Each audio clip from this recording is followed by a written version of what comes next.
n एक, इसके बाद यहाँ पे फर्स्ट क्वेश्चन दिया हुआ है n प्लस 2 फैक्टोरियल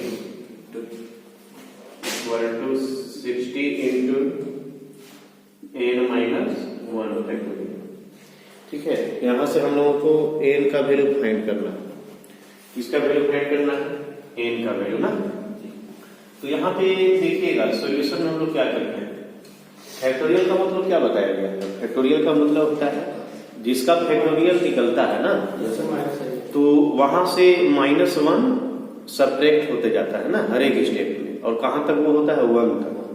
तो यहाँ हम लोग देखेंगे कि एक फैक्टोरियल में ये दिया हुआ है, एक फैक्टोरियल में ये दिया हुआ है, तो यहाँ से एक वैल्यू को छोड़ना है और एक वैल्यू को ही तोड़ना है। तो यहाँ पे डिपेंड करता है कि हम इसको तोड़ें या इसको तोड़ें, क्योंकि एक को छोड़ना है। तो ध्यान दीजिएगा कि यदि हम इसको तोड़ते हैं तो n-1 तो एक बार लिखा जाएगा, फर्स्ट टाइम n-1 लिखाएगा, और उसके बाद n-1 में से क्या हम लोग 1 सब्ट्रैक्ट करेंगे तो क्या आ जाएगा? n-2 हो जाएगा। समझ गए? n-2 आ जाएगा। तो n-2 है यहाँ पे नहीं है, इधर n+2 दिया हुआ है, इसका मतलब नहीं कटेगा। इसका मतलब ये हुआ कि हम n+2 को ही तोड़ेंगे यहाँ। देखिए किस तरह से नियम क्या है कि एक बार n+2 को हम लोग यहाँ पे लिख देंगे। अब इसके बाद अगला स्टेप में n+2 -1 होगा, इसके बाद फैक्टोरियल हो गया। तो यहाँ चेक कर लीजिए 2 से 1 जा रहा है तो क्या बच रहा है? 1, मतलब n+1 फैक्टोरियल यहाँ पे आ रहा है, लेकिन यहाँ पे n-1 फैक्टोरियल दिया हुआ है। इसका मतलब एक बार और इसको सब्ट्रैक्ट करते हैं ना, यहाँ से फैक्टोरियल अभी नहीं लगाएंगे। n+2 तो था, यहाँ पे एक बार n+2 लिख देना था, यहाँ पे 1 माइनस होगा, इसके बाद यहाँ पे क्या माइनस होगा? 2। फर्स्ट टाइम 1 माइनस होता है, इसके बाद इसी में से 2 सब्ट्रैक्ट किए। जब 2 सब्ट्रैक्ट कर रहे हैं तो -2 और +2 यहाँ कट रहा है, तो क्या बच रहा है? n factorial. तो यहाँ दिया हुआ n-1 फैक्टोरियल, तो उसके बराबर तक करना है, तब फिर यहाँ पे ले लेंगे n+2 -3 फैक्टोरियल। यहाँ देखिए कैसे किया गया है, इसका फैक्टोरियल किस तरह से निकाले है ना।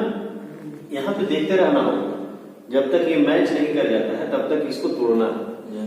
तो n+2 लिख दिए, इसमें से 1 माइनस किए, फिर यहाँ पे 2 माइनस किए, यहाँ पे 3। हाँ, तो जब 3 माइनस कर रहे हैं, अब इसका कैलकुलेशन अगर हम लोग करते हैं तो -1 आ रहा है, इसके बराबर आ जा रहा है ना, मतलब यहीं तक ये अब फैक्टोरियल लगा देंगे ना, ब्रेक लगा देंगे फैक्टोरियल लगाकर।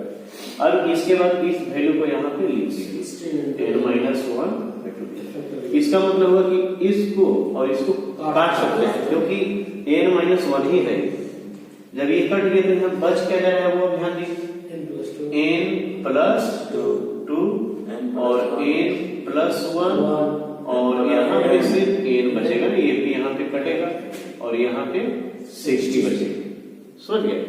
अब इसके बाद यहाँ से हम लोगों को मल्टीप्लाई कर देना है। देखिए किस तरह से n से मल्टीप्लाई करेंगे, क्या आएगा? n², n से 1 में n, 2 से n में 2n, और यहाँ पे 2 हो जाएगा, और यहाँ पे n दिया हुआ है। अब इसके बाद क्या लिखेंगे?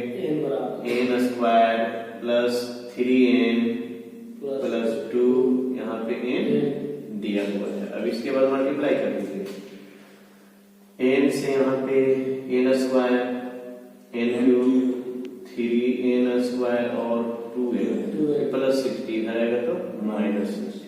इसका मतलब हुआ कि अब इसका हम लोगों को फैक्टराइजेशन करना पड़ेगा ना। तो फैक्टराइजेशन यहाँ पे हम लोग किस ढंग से करेंगे?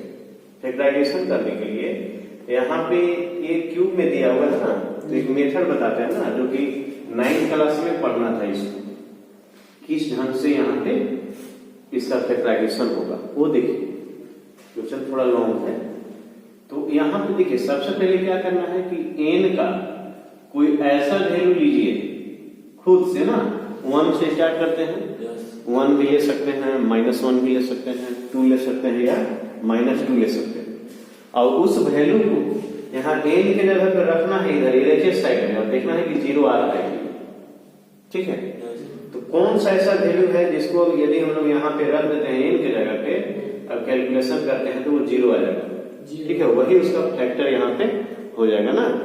तो यहाँ पे 1 रखेंगे तो 1 से तो आएगा ही, 2 भी रखेंगे तो 2 से चेक कर लीजिए, अगर यहाँ पे 2 लेते हैं तो 2 का क्यूब हो जाएगा 8 हुआ, और यहाँ पे 2 का स्क्वायर 4 इंटू 3 12 8, और यहाँ पे 2 इंटू 2 4, यहाँ -60 दिया होगा, -60 है, इसका मतलब इधर का कैलकुलेशन +60 होना चाहिए, तो आ नहीं रहा है ना। तो हम 2 लिए थे, इसके बाद 3 लेके देखते हैं, 3 लेते हैं तो 3 का क्यूब 27, 3 स्क्वायर 3 9, और 9 इंटू 3 27 कितना हो जाएगा 54, और 3 इंटू 2 6 54 और 6 कितना हो गया 60 हो जा रहा है। अब इसके बाद +60 -60 0 आया, इसका मतलब n इक्वल टू यहाँ पे 3 होगा। अब देखिए जब n इक्वल टू 3 हो जा रहा है यहाँ पे, तो ये माइनस में इधर आएगा तो क्या हो जाएगा प्लस में। अब इसका मतलब हुआ कि n-3 जो है एक फैक्टर इसका होगा। अब इसको कैलकुलेशन करने के लिए हम क्या करेंगे, यहाँ पे सबसे पहले क्या कर देते हैं कि यहाँ पे डिवीजन करते हैं ना। देखिए n-3 n cube plus 3n square plus 2n -60। देखिए यहाँ पे लिखे है ना किस तरह से, यहाँ पे n क्यूब लाना है तो यहाँ पे n स्क्वायर लिखेंगे, तो हो जाएगा n क्यूब -3n स्क्वायर, यहाँ पे माइनस का प्लस ये कटेगा 3 6n स्क्वायर प्लस 2n -60, ये हो जाए। अब यहाँ पे प्लस 6 ज्यादा मत बोलिए, समझे, सिर्फ समझिए। 6 इंटू 3 क्या हो जाएगा 6n ना होगा वहाँ पर, हाँ यहाँ पे n वहाँ पर 6n नहीं, यहाँ पे n हम लोग लेके 6n स्क्वायर हो जाएगा, ठीक है, और यहाँ पे कितना हो जाएगा 18 हो जाएगा ना, ठीक है। अब यहाँ पे देखिए मिलाइए 6n into n 6n square 6n into 3 ना 18n। अब यहाँ पे इसको घटाते हैं, माइनस का प्लस होगा, एक कट जाएगा, यहाँ पे हो जाएगा 20n -60। अब यहाँ पे हम लोग कौन सा वैल्यू लेंगे, यहाँ पे लेंगे 20 लेने से क्या होगा, मल्टीप्लाई करेंगे तो आ जाएगा 20n, और 20 इंटू 3 60, माइनस ये भी कर लेंगे, ठीक है। अब इसका मतलब हुआ कि यहाँ पे इस वैल्यू का हम लोग क्या निकाल लेंगे, फैक्टर करते हैं। देखिए इस तरह से n square plus 6n plus 20 equal to 0। अब यहाँ पे इसका फैक्टर निकालिए, 6n क्या लिख सकते हैं यहाँ पे, वैसा वैल्यू लीजिए कि जोड़ने के बाद 6n आ जाना चाहिए, जोड़ने के बाद हाँ 3n + 3 प्लस 3 लेंगे 6 आएगा, लेकिन 3 इंटू 3 करेंगे तो यहाँ 20 भी आना चाहिए ना।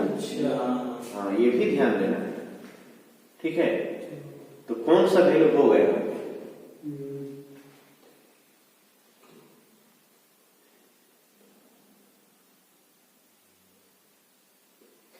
बताइए जल्दी।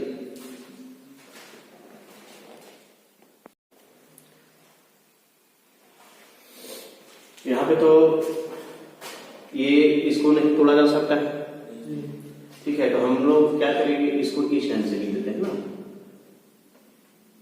n square plus 6n plus 20 into n -3 equal to 0। मतलब यदि इसको मल्टीप्लाई करते हैं हम लोग तो ये वैल्यू आ जाएगा ना जो यहाँ पे दिया हुआ, ठीक है।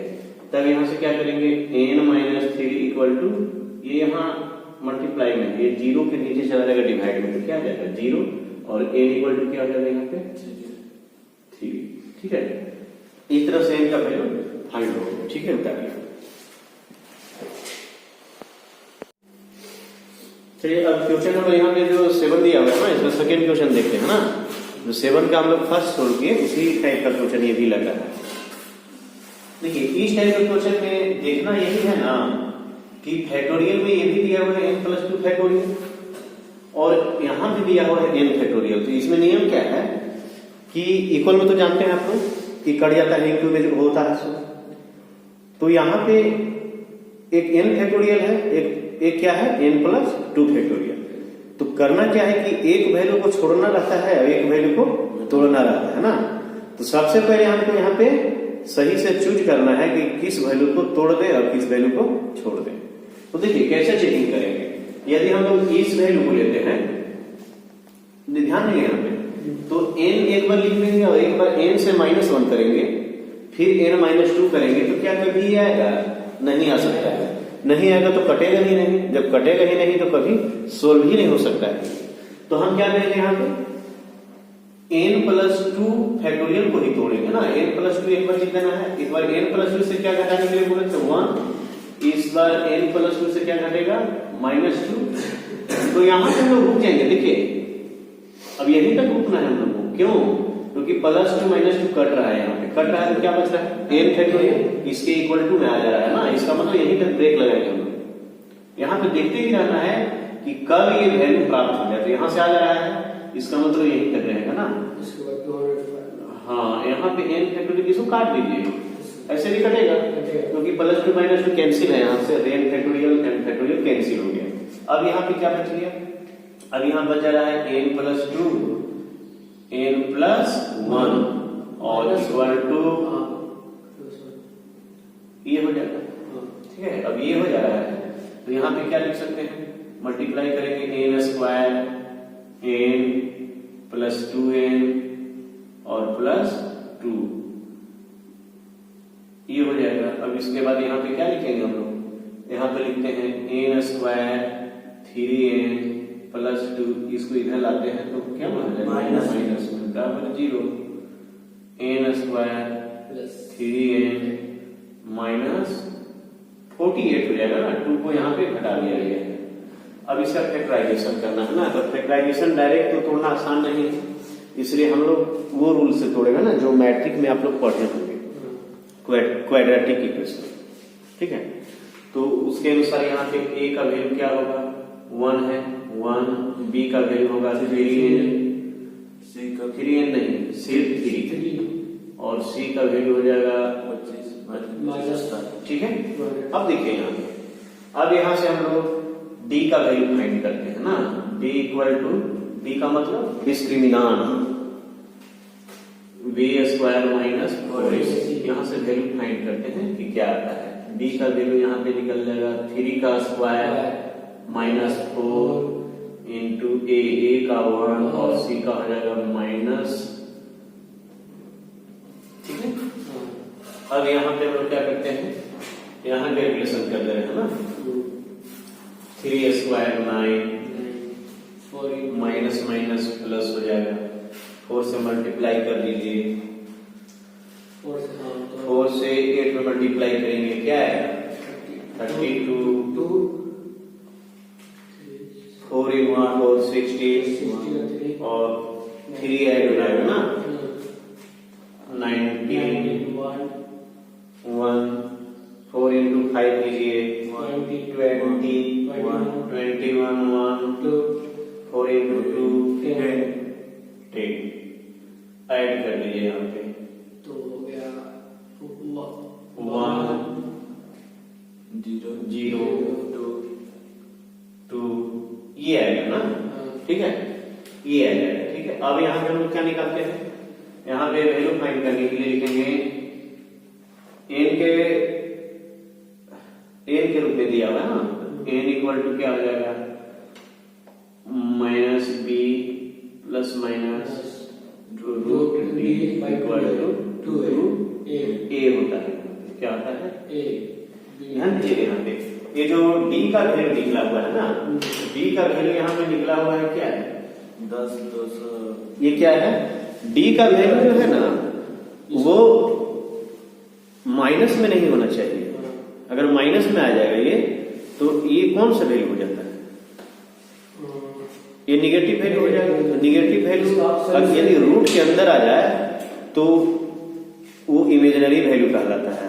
जिसका स्क्वायर रूट नहीं निकल पाएगा ना, इमेजिनरी नंबर में आ जाएगा। ठीक है, इसीलिए यहाँ पे डी का वैल्यू पॉजिटिव है, इसलिए ये पॉसिबल है। तो यहाँ पे देखिए क्या करेंगे, माइनस लेंगे और यहाँ पे बी का वैल्यू जो है, बी का वैल्यू यहाँ पे 3 लेते हैं, प्लस माइनस यहाँ पे डी का वैल्यू हम निकाले हैं। ठीक है, और यहाँ पे 2 इंटू ए का वैल्यू हो जाएगा 1 -3 प्लस माइनस। अब देखिए इसका स्क्वायर रूट जो है, इसका स्क्वायर रूट क्या होता है 101। ठीक है, 101 और यहाँ पे क्या हो जाएगा 2 -3। एक बार हम लोग प्लस में वैल्यू लेते हैं, ठीक है, और एक बार माइनस में वैल्यू लेते हैं। ठीक है, तो इसका मतलब ये हो रहा है कि इस वैल्यू को यदि सोल्व किया जाए तो ये निगेटिव वैल्यू आएगा, निगेटिव वैल्यू आएगा। लेकिन एन का वैल्यू जो हम निकालना है वो हमेशा क्या आना चाहिए, पॉजिटिव आना चाहिए। इसलिए इस वैल्यू को यहाँ पे छोड़ दिया जाएगा और इस वैल्यू को ही सोल्व करेंगे। यहाँ पे इस वैल्यू को सोल्व करने के बाद क्या आता है, 101 से 3 को यदि सब्सट्रैक्ट किया जाए तो 98। यहाँ पे इसको काट देते हैं तो 49 आ जाएगा। इसका मतलब एन का वैल्यू यहाँ पे क्या निकल गया 49। ठीक है।